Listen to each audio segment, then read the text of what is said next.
whoever you are, wherever you are, hope you are blessed and doing safe. Ladies and gentlemen, greetings, family.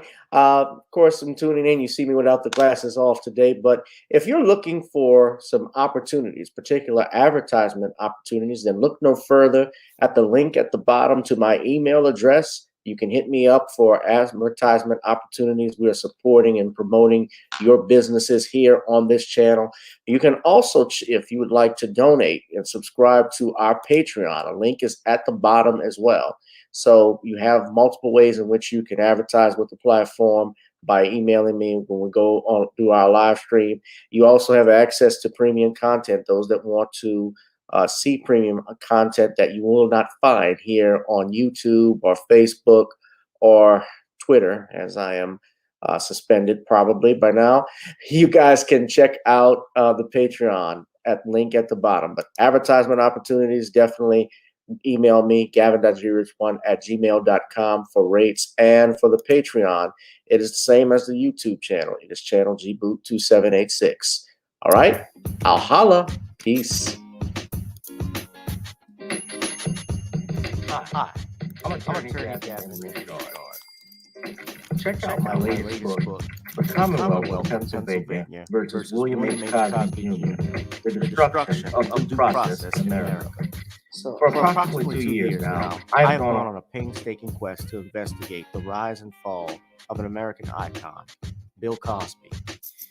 In the mid-1980s, there was not a star that was higher than Cosby.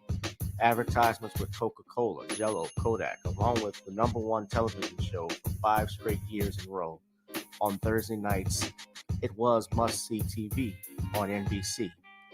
Cosby resurrected the genre of the traditional family sitcom that was once thought dead by television critics. He did this as a Black American with an all-Black cast and showed mainstream network executives in white America that it was possible to be successful without showing the worst in people. He also demonstrated the power that television had, as it can make younger people dream to be the best that they can be. However, like many celebrity stars, unfortunately, they all come crashing down, sometimes by their own fault, others not so much. In this book, I attempted to highlight certain things. We go in depth into both of his trials in 2017 and 2018, respectively. What if I told you that these criminal trials were politically motivated by an overzealous district attorney?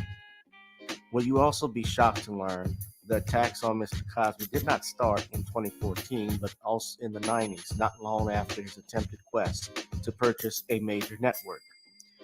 From where did all of these allegations of sexual misconduct come from? Were the accusers telling the truth? In the 2 years of research, with some help from others interested in learning the truth and facts about this case, we discussed both the legal reasons why his prosecution and trial were illegal, unwarranted, and also the possible personal motives as to why this may have occurred. Most importantly, we warn about the dangers of prejudice and why trial by social media, or mainstream media rather, should never be the norm. All this and more in The Commonwealth of Pennsylvania versus William H. Cosby Jr., The Destruction of Due Process in America. Available on Amazon this fall in Kindle and paperback format.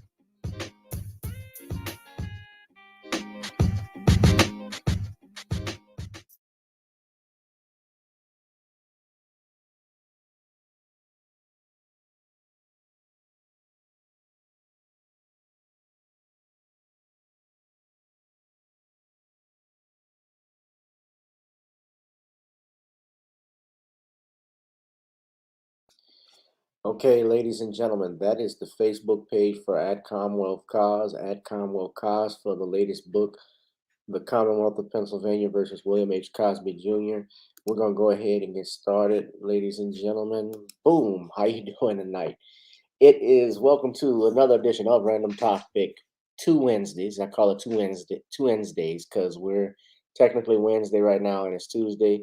I'm the host with the most, Gavin Richard. Welcome to Gboot channel, Gboot2786. Whoever you are, wherever you are, I hope you're blessed and doing safe. All of those that are staying up live with me, thank you all. Hit that like, share, and subscribe button. Hit that thumbs up. if you like the channel.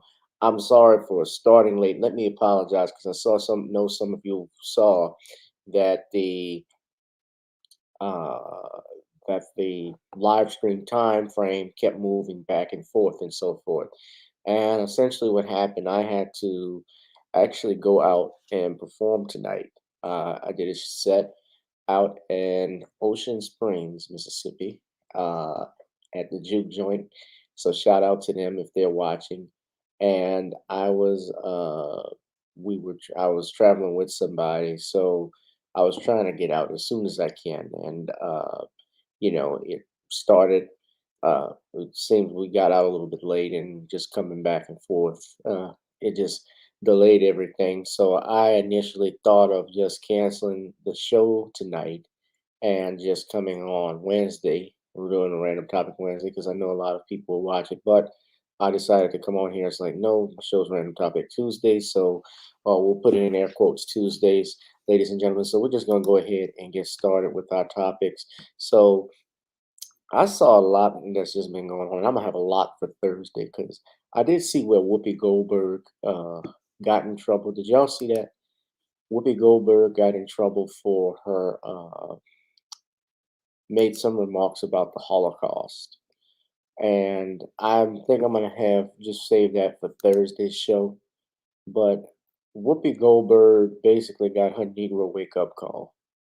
And this is the same Whoopi Goldberg who she's apologizing to the Jewish community for basically saying that the Holocaust was not about race. But this is the same Whoopi Goldberg I remembered who had Ted Danson in blackface. When I was a kid, had Ted Danson in blackface at the New York Friars Roast Club, where black celebrities like Montel Jordan, y'all know Montel, he actually walked out of that set because it was so offensive. And Whoopi, I'll never forget, she stood strong for her man because she was dating Ted Danson at that time. She wrote the skit. She stood strongly behind it. But I remember shit like that. But I'm going to save my energy for that for another day. So let us begin with some major news, ladies and gentlemen. So earlier today, Governor John Bel Edwards it came out that he denied the report from the AP concerning the death of Ronald Green. So if you go to our story in the local Advocate, the Baton Rouge Advocate, or New Orleans Advocate, whatever Advocate area it's coming from, Edwards' mounting criticism said he was initially unaware of the state's police's involvement in Ronald Green's death. After a meeting with black legislators, there you go, he met with the black legislature and the black caucus. Governor John Bel Edwards said Tuesday he hasn't done anything to prevent justice from being served. He was informed of an incident involving state police almost immediately after it happened, as is the usual protocol. He wouldn't speak upon but he saw the video of troopers beating Ronald Green months later. He says, I cannot imagine that Mr. Green been white, he would have been treated that way, Edwards said Tuesday during a 22-minute statement prior to taking questions. I'm not here to make excuses for what took place. Amid rising criticism from allies and critics alike, Edwards' comments during the high-profile press conference were his most extensive public comments yet on what he knew and when he knew about the death of the black motorist on the side of the road near Monroe. Edwards, a Democrat, faced reporters after a closed-door meeting with the Legislative Black Caucus on the same issue. He says there are some people in which racism is so entrenched that they are going to have to be separated from their badges as soon as possible. Too frequently, tragedies happen in the state, and soon thereafter, I'm made aware, Edwards said, adding that he trusted the Louisiana State Police would investigate and make him aware of important details. He said the initial text that the governor received did not say that Green had died in a car accident. The video makes that fact clear. And Edwards said he never said that was the case, as some reporters have stated. He said reports that he or any member of his staff tried to cover up the incident are simply and categorically false. I can't conjure the words in my mind. Edwards says he did not know in 2019 that local prosecutors had turned files over to federal investigators under President Donald Trump, a Republican who was actively campaigning against Edwards' re-election at that time. So I'm going to play a clip right quick Good afternoon, of the everybody. governor's comments, and it And starts thank at you about for 4:50. coming to this press conference today. Further, I have said that multiple times, and I do understand that frustration. But if you bear with me, I'll try to explain. I do try to make myself available as much as possible to the press on any number of topics. And you've heard me say multiple times before from this very podium that what happened to Ronald Green was horrific, that no family should ever have to experience what the Green family has experienced and continues to go through. No mother should ever have to see her son die a violent death, and I stand by that. I reiterate that today. And I'm not here to make excuses for what took place. As I've said before, those officers and their actions do not represent the standards to which all law enforcement officers should be held. I have said that too on a number of occasions before today. Further, I have said that the manner in which Mr. Green was treated that night was criminal.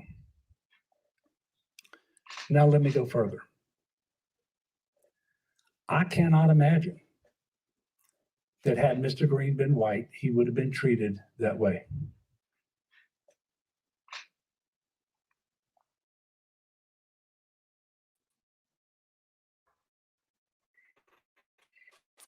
And so I think we have to acknowledge it.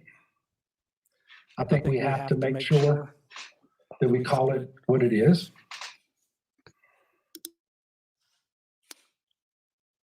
You know, Mr. Green was panicked. He was terrified. He was letting the officers know that he was scared. He was calling them their brother. Absolutely heartbreaking and wrong.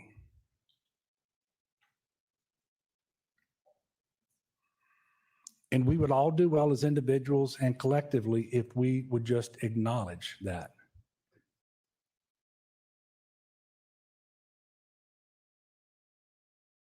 For time's sake, I won't play the entire interview.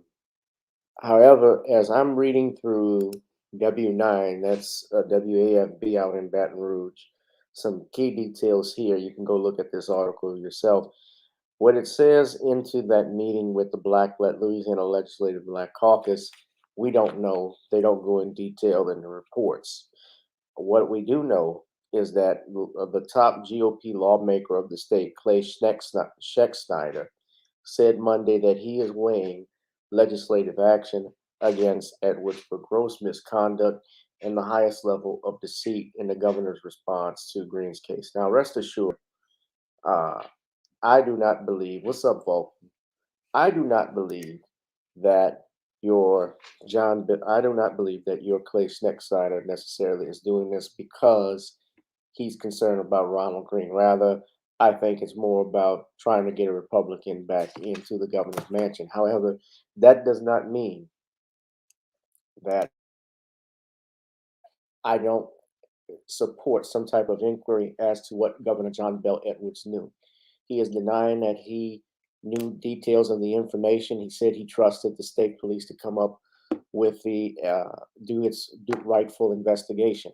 And the problem, though, with that, and I have with the governor's statements, as you have read on the Advocate, is that while, yes, there is an investigation that has to be done, while, yes, you may have not known specific details at the moment that it happened, Governor Edwards, the question remains is that if you did not know this information, even if you didn't know all the details at that exact moment, as time went by, you did know or had to have known at the very least that these men, and I use that term loosely, were lying.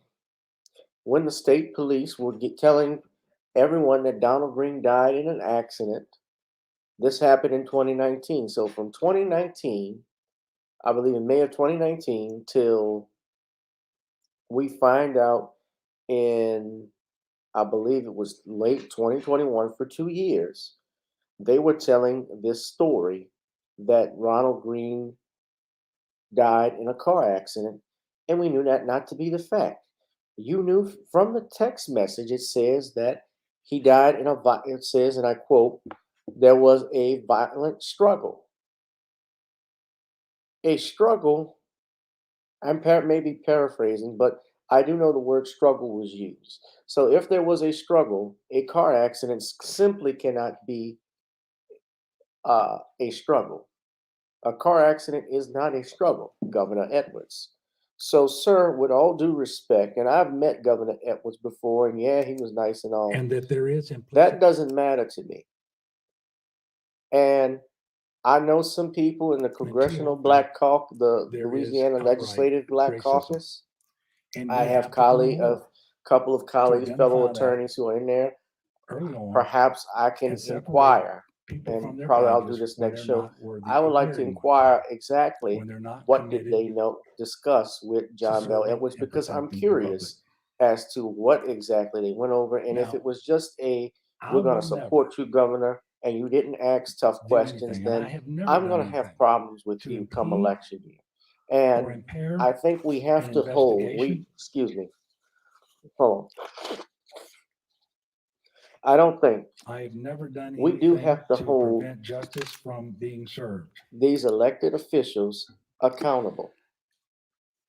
And I want to back up just a moment with you, because what may not be clear is that before the videos were made public, I declined to characterize them.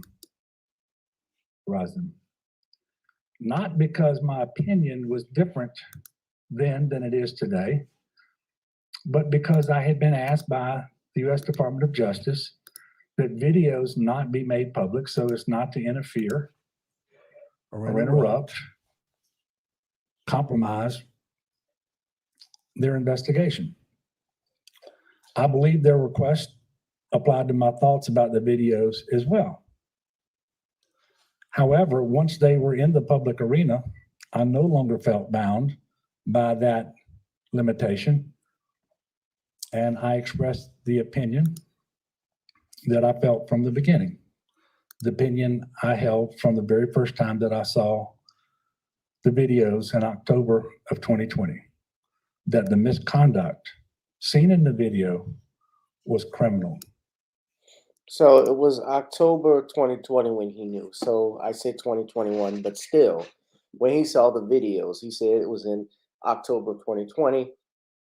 But again, my whole thing goes back to the fact that the state police were telling a lie that Ronald Green died in an accident. They actually knew that the text message indicated, and he admits that they got this text message, but the text message clearly indicated that there was an altercation of some kind. So we know this much: a traffic accident is more than a struggle. A traffic accident is not a struggle. Excuse me.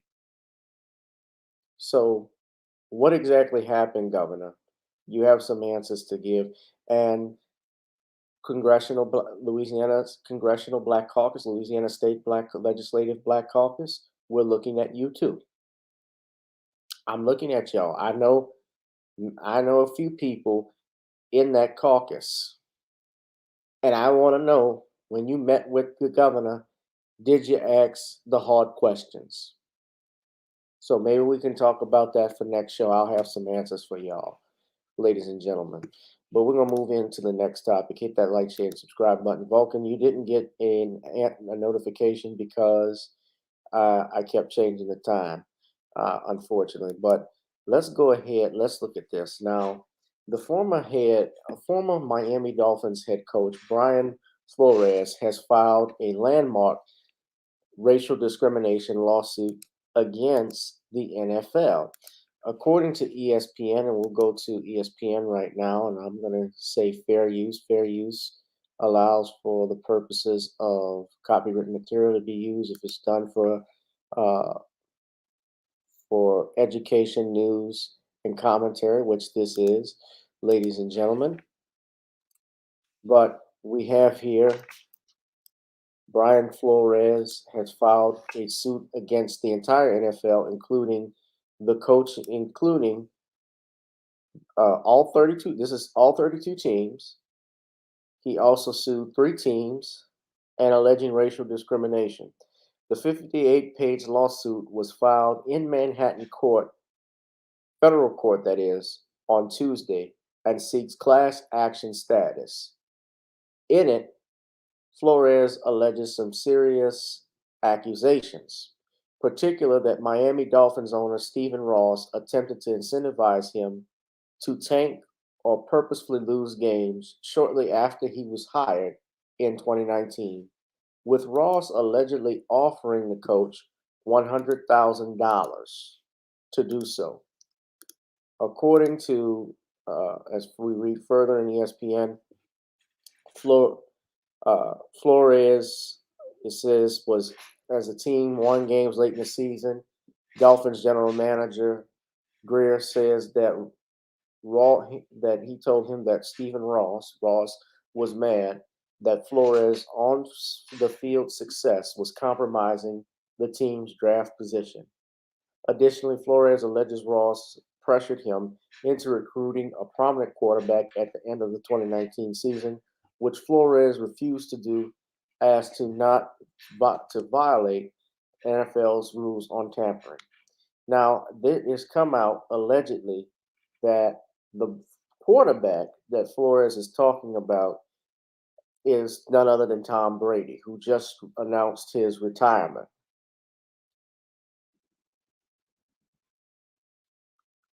This is according to USA Today report. Stephen Ross wanted Brian Flores to tamper with Tom Brady. And this was reported by Joe Schad of the Miami Beach Post. Now, that would make sense because it's possible. It makes sense to me because in 2019, Tom Brady was leaving the New England Patriots, and he decided to go eventually to the Tampa Bay Buccaneers, which was a surprise to many because it was the NFC. Tampa Bay was not, they were not even a playoff team at the time Tom Brady came in. But Tom Brady calms down, and then what happens, of course, he gets and recruits Rob Gronkowski, and they went on to win a Super Bowl. Now, of course, y'all know how I feel about the NFL because I think, I watch it from time to time and I enjoy stuff, but I honestly think some of that shit is rigged just by looking at it. And now, when you look at what his allegations are, is that if the Miami Dolphins head coach is offering money to tank a game, well, it's a strong possibility that even if they couldn't get the coach to do it, they probably could have gotten some of the players to do it. Hey, I want you to throw this interception. I want you to do that. It is not unlikely. But Flores, and a lot of people were shocked. Now let's look at Brian Flores. He actually had this team. He was fired on January 10th, 2022. And he took this team to back-to-back winning seasons, their first since 2003. So they were 10-6 in 2020 and 9-8 in 2021. He alleged also in the lawsuit that the Giants interviewed him last month for their head coaching vacancy for no other reason than compliance with the NFL's Rooney Rule, which requires teams to interview minority candidates for their open positions. The league has amended that rule in recent years and now say teams must hold an in-person interview with at least one external minority candidate for any general manager or head coaching opening. Here's the problem, though, with that Rooney Rule, because what a Rooney Rule does, it requires them to interview. It does not require them to hire. And what Flores alleges too, in text messages, he was actually uh, commenting with Bill Belichick, the coach of the New England Patriots. And Belichick apparently was talking to another Brian, but it was not Brian Flores. And as you look through the text messages, and I'm trying to see if I can find them here, but the text messages that they have here uh, through Bleacher Report, I'm going to pull up Bleacher Report, but in a second, you will see just the level of BS and bullshit that this brother goes through and what other brothers do as black coaches. Now, hold on a second. Going on here? What do we need to know? Laura, Brian Flores, the former Miami Dolphins head coach, and his attorneys filed a lawsuit today in a court in Manhattan that alleges racism in hiring from the New York Giants, the Miami Dolphins, the Denver Broncos, and the National Football League. He is seeking unspecified damages for the process that is well spelled out in this lawsuit that was filed today. There are texts from New England Patriots head coach Bill Belichick that are being used as evidence in which Bill Belichick congratulates, essentially, Brian Flores, thinking that it was Brian Daboll, and Bill Belichick then saying, I'm sorry to have gotten this wrong, but yes, I believe they're naming Brian Daboll as the next head coach when Brian Flores hadn't even interviewed for the job yet. And so this obviously is just unfolding now. It's a bombshell lawsuit. There are many accusations. This is going to have ripple effects across the league, and we'll see how this is handled. Now, Brian Flores was scheduled to interview for the New Orleans Saints head coaching job today. He was a finalist for the Houston Texans head coaching job. So this becomes really interesting now, and obviously he has some strong accusations that he's mounting against the NFL, other teams in the league, but he is alleging racism in hiring. Where do you think Flores falls in all of this now that obviously the bigger picture here is a lawsuit? Well, Laura, this is going to be interesting to see the effects that this lawsuit has on the hiring process. And clearly, Brian Flores had to think of all the fallout that would come with filing a bombshell lawsuit like this against the National Football League. Now, the National Football League has wanted Brian Flores to be hired as a head coach. At least we thought so prior to this lawsuit. But after something like this, when he's suing the league and all the teams in the lawsuit, clearly you would think, I'm not a legal expert, that would jeopardize his chances at getting one of these jobs. But he had to know just what he was doing before he filed that lawsuit seeking unspecified damages from the National Football League and some of the teams in the NFL. Now, I want you to watch this. This is Marcus Spears. He actually gave a great takedown of what I would just tell this everybody, like, spare me the shock. Don't be shocked that this is going on. I've had this conversation with everybody on this panel, and the fact I will never stop saying this. The fact that you have to have a rule to interview minority coaches is a problem. That's the problem. That's the seed and the foundation of it, because it's to save face. It's to create this whole utopia that everybody is equal in the NFL and everybody is getting the equal opportunity. So don't act shocked about Brian Flores filing a lawsuit. Don't act shocked when the details come out. Don't act shocked. We've been talking, like Ryan said, we've been talking about this. We need to stop couching it as the NFL. We need to stop saying league office. We need to start saying owners. The NFL owners are the ones that determine who will be the head coaches for their football teams, and they have no incentive to hire black coaches, minority coaches, because they don't have to answer to anybody. You know who got to answer? You know who we patrol out there is Roger Goodell. And Roger Goodell becomes the enemy because he's the face of the NFL and he's supposed to fix it. No, he's not. It's the owners as to why black coaches aren't being hired in the NFL. And until we put that onus on that and stop acting shocked when things like this happen and it's not something that should be approached, then we can probably move forward and have a conversation with the real people that can actually change it, the owners in the NFL.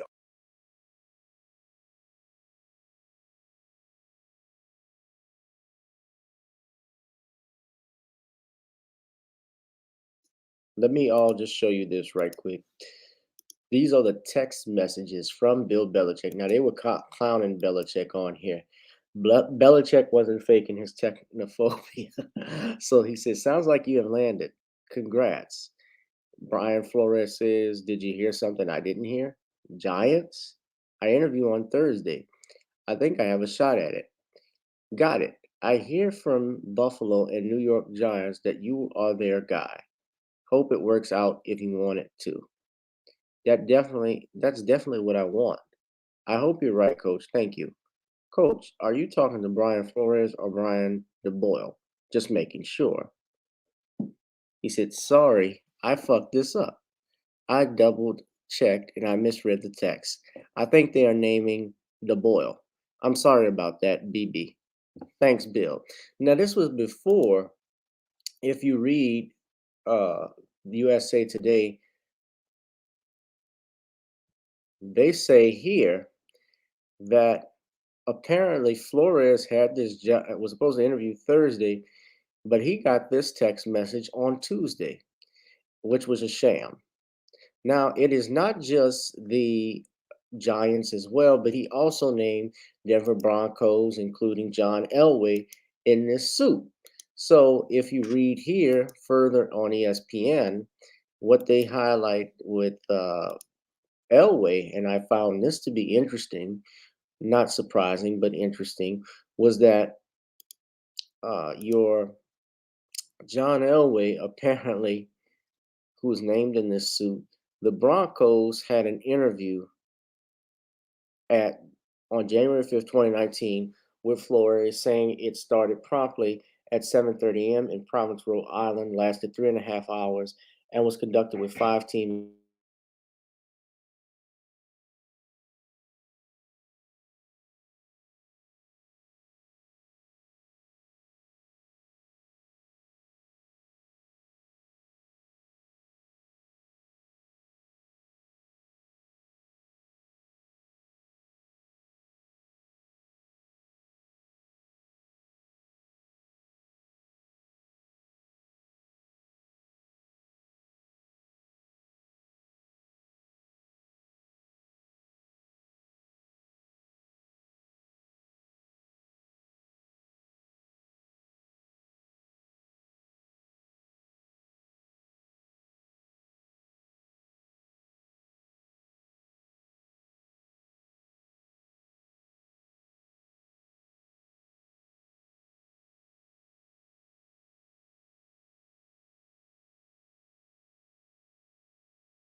All right, y'all. I don't know what's going on. I'm having some internet issues. I apologize.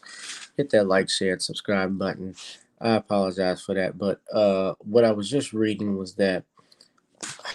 So I'm just doing this on my phone. Was Flores is filed this lawsuit. He's asked for an increase in incentives for incentive-based hiring, increase in the process of hiring black coaches, general managers, and coordinators, transparency, a bunch of other things that he's asking and filed in his suit. Increase the number of black coordinators now, and I think there's some merit to what he says because, as you saw with Marcus Spears, what is the purpose of a Rooney Rule if you're not going to enforce it?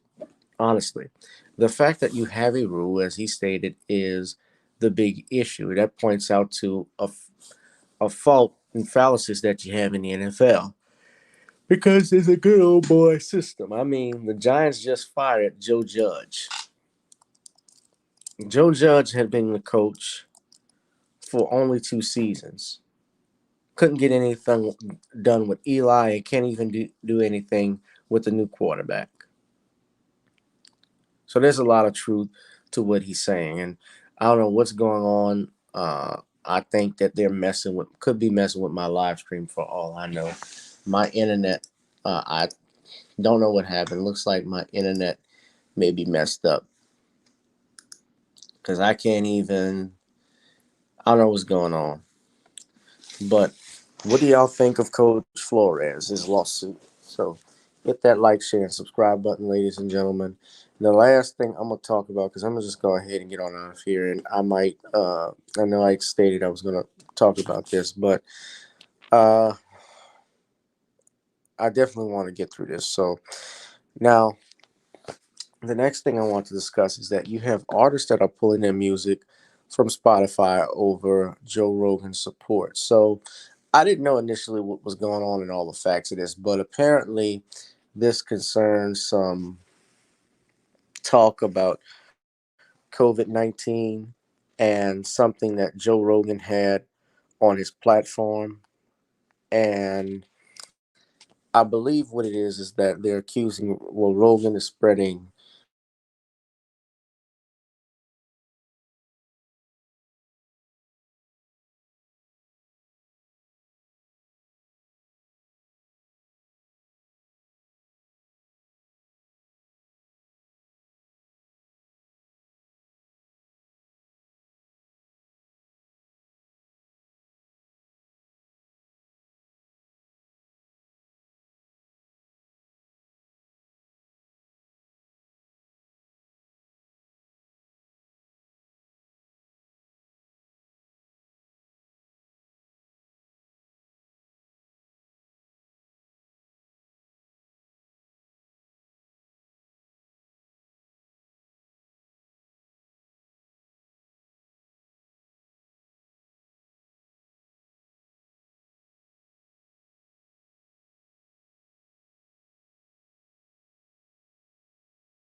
I hate this. So this is about him not endorsing the woo-woo jab, and I'll just leave it at that. So you have artists like India Arie who's pulling her music. A couple other people. I don't know how many people still listen to India Arie, to be honest. But a bunch of people have been pulling their ads, and Rogan has denied. Well, he's saying that he's not of anti-vaxxer, but he's not trying to also spread misinformation. I don't know too much about this. What I do know, and this is just in general, right now in America,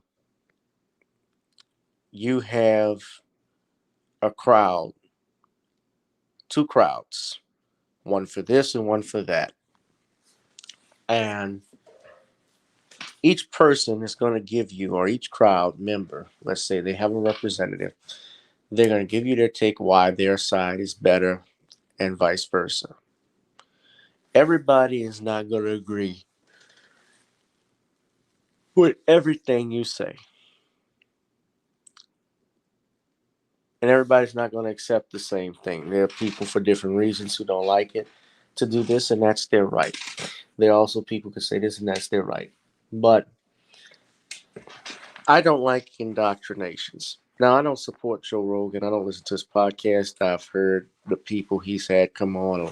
Some people told me he's had a lot of suspected, or not even suspected, but flat out white supremacists on there. I know who Joe Rogan is because I've followed him from all the way back from Fear Factor to the UFC to I remember when he exposed Carlos Mencia for joke theft, for joke stealing. You know, Carlos Mencia's entire career was railroaded because of Joe Rogan. And that's how I knew about Joe Rogan. But yeah, many of these artists, and you got to watch who these artists are. They are. The only thing I remember from Idi is "I'm Not My Hair." And I'm not ever been on your radio. I never did my home. I'm never too good, please go. That's all I know. I'm not gonna say she's not talented or anything like that. I like the sister, but you listen to her, bless you. So, but yeah, they are these different artists that are pulling. I can't go to the tab because apparently, if I go to another tab, excuse me, the video is gonna stop. So I'm on my cellular right now. I think we had an outage with regards to the storm that came in. So I wasn't here, but as I stated, I started late because I was doing a comedy show. So I made it home a little bit late for the live stream, y'all. But let me just talk about my last topic. So I was brief on that. But the last thing I want to talk about, and you guys will watch the replay tomorrow, those that haven't, is Don Cornelius gets accused of raping, kidnapping Playboy bunnies. Yeah. Now, in fairness, this I saw and had heard this story before on this gossip channel's website. She's a black woman on YouTube, and her name escapes me now. But she does all of these Hollywood scandals. And she was talking about Don Cornelius, and she mentioned this story now that happened in the 70s where Don allegedly was at the Playboy Mansion, and he got these Playboy bunnies on models to come to his house, and supposedly he takes two of them while they're having sex with him, takes them to his one, separates them, put one in one room and one in the other, ties them up, and has his way with them to the point where he's beating them and raping them, sodomizing them. And this was made public. Or now, I remember this black woman saying this. That was the first time I heard it, and it was before this Secrets of the Playboy Mansion aired on yesterday. Now, that was only the first time I heard it was last week, so my guess could be either she got that information from seeing that show, unedited or unaired episode, the unaired episode at that time. She probably heard it from on the streets. Either way, it's hearsay and gossip. Don Cornelius, I'm sorry, I'm yawning. I'm about to has been dead now officially 10 years because February 1st, which was yesterday, was the anniversary of his untimely passing. He had committed suicide, and Don's son Tony even talked about the fact that his father who had had an aneurysm, had surgery on his brain to fix the problems he was having. I believe he was suffering from seizures even after his death. It was noted, according to the autopsy report, that he had several seizures. So when you go through something like that, your brain doesn't operate like talking about it, and it does cause a lot of pressure. It could cause you to be depressed, mentally anguished, and that apparently is what happened with Don.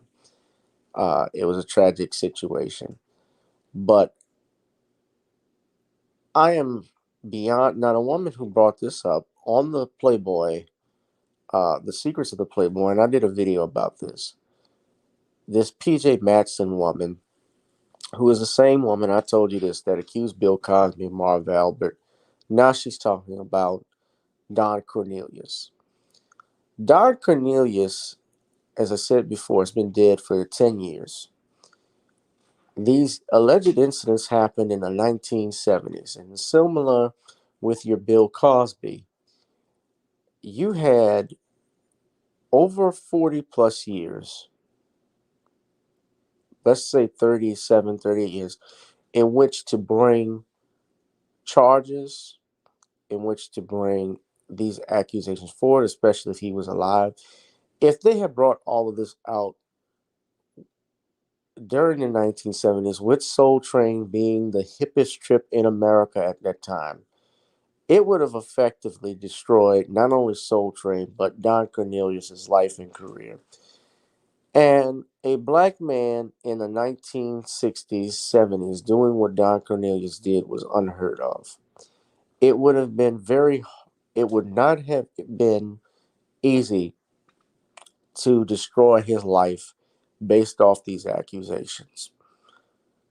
They could have made all of his life a living hell by going forward to the police if they did. And they're saying that they were paid off or not to. The bottom line is we don't even know who these models are. I don't even know who they were talking about. Living black men, well, you got to remember something. Nobody lives, as Eddie Griffin said, nobody leaves this business clean. Every black male entertainer has some type of asterisk by their name, even the dead ones. Sammy Davis Jr. and Joe Lewis and Red Fox, what do they have? Tax evasion, income tax problems. You have your Bill Cosby, of course. You have Michael Jackson. You had Kobe Bryant. Remember, even when Kobe died, you had people calling him rapist. That Evan Rachel Wood bitch, whose acting is just like that. It is Wood. She hasn't gone anywhere. Now she's accusing Marilyn Manson of doing something to her. You dated Marilyn Manson for almost well over 5-7 years, mate, lady. You didn't say nothing after it. You're going after Kobe. You said, essentially, when you're calling him a rapist and saying how sad it is, but he was a rapist. You're essentially saying, and what I gathered, and it wasn't just her, it was Abigail Disney, it was a few others, that you are okay with his death. You're okay with his daughter Gigi's death. You're okay with even the other poor bastards that perished with him. And sorry, don't mean to call you bastards. I don't know your names. Nothing against you. The deceased, God, may they rest in peace. But I'm just saying that in general. These poor people died and perished in a helicopter crash, and all you all can say is act and focus on a rape accusation that didn't go anywhere. It didn't go anywhere. And it didn't go anywhere because the woman wasn't credible. She did a rap. Who gets sexually assaulted and then ends up doing a rap video over it? That's the reason why the police and the court didn't accept the case. And even if you read the facts of it, the woman admitted she wanted to have sex with him. The only problem was it was painful. He apologized, and that was it. So now Don Cornelius, the creator of Soul Train, is a sexual predator. People magazine had that article running. It's on Fox News, even it's on the AP. It's everywhere. Now, when you have that stigma, when you think of Don Cornelius, especially the younger generation who didn't get to see Soul Train. I saw Soul Train as a kid in the 90s, because Soul Train, even then, although Don Cornelius, he was retiring from his hosting duties by that point, he still had a lot of influence. Soul Train was still very popular, even in the 90s. That's how a lot of the R&B artists still appeared. If you appeared on that show, your albums were going to shoot through the roof. Your sales were going to go up. And many artists got that big break from going on that show.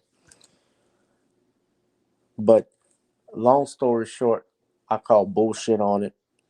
And we need to just start busting back on these people. I hope that Don's sons, Tony and Raymond, release some type of statement. They should have gone on IG immediately and called these bitches out and called that bitch out. And speaking of hit pieces, because that's all that Secrets of the Playboy magazine is. All these women, you think about it though, how all of these women are complaining about Hugh Hefner. He died in 2017. They lived with him. Some of them admit. I'm looking at the years that they were Playboy bunnies. Some of whom were his girlfriends. They were there for over 5 years and said nothing. Nothing until the well went dry. You see, the Playboy Mansion, as you guys have figured out, is no longer operated by Hugh Hefner. It's something else. Even if you look at the message that they put out last night, they even said, well, I looked at it. When they had that message, they even had RAIN, which is the rape and sexual assault national hotline, that organization. They had them with the disclaimer there. They read part of Playboy's. They believed the women. All of this allegations and nothing proven.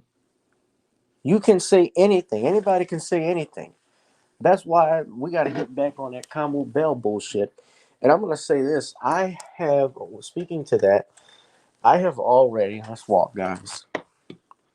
I'm going to bed. Oh, excuse me. I have already, y'all get to see Gavin walk through his house. So, as I was saying, I'm sorry. Hold on. Let me put the lights on.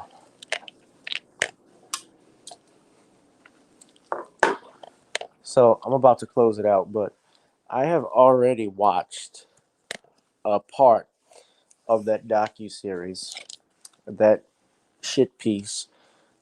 We need to talk about Cosby because I am doing a review on it. And I will have a video for you all this weekend that will be on Patreon because you don't want to miss my review of this. But we got to bust back on some of this stuff.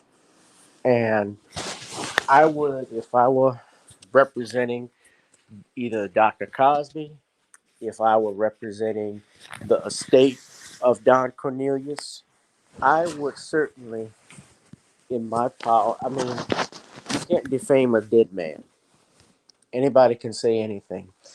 But I would certainly look and consider filing injunctions against these networks and against these outlets that are making these assumptions. And that's what I'm seeing, as Judge Greg Mathis even pointed out. I see a lot of assumptions and not facts. I see a lot of allegations, but not evidence. And I certainly would make that known. But let me get on out of here, guys, because it is getting late. Hit that like, share, and subscribe button. Also, check out my website, NornisCreoleBlends.com. Try it on chicken, meat, or fish. Nornis goes great with every dish. And go to the Facebook page at Commonwealth Cos, ladies and gentlemen, for the book, The Commonwealth of Pennsylvania versus William H. Cosby Jr. I'll holler, ladies and gentlemen. I love you. Have a good night. Peace.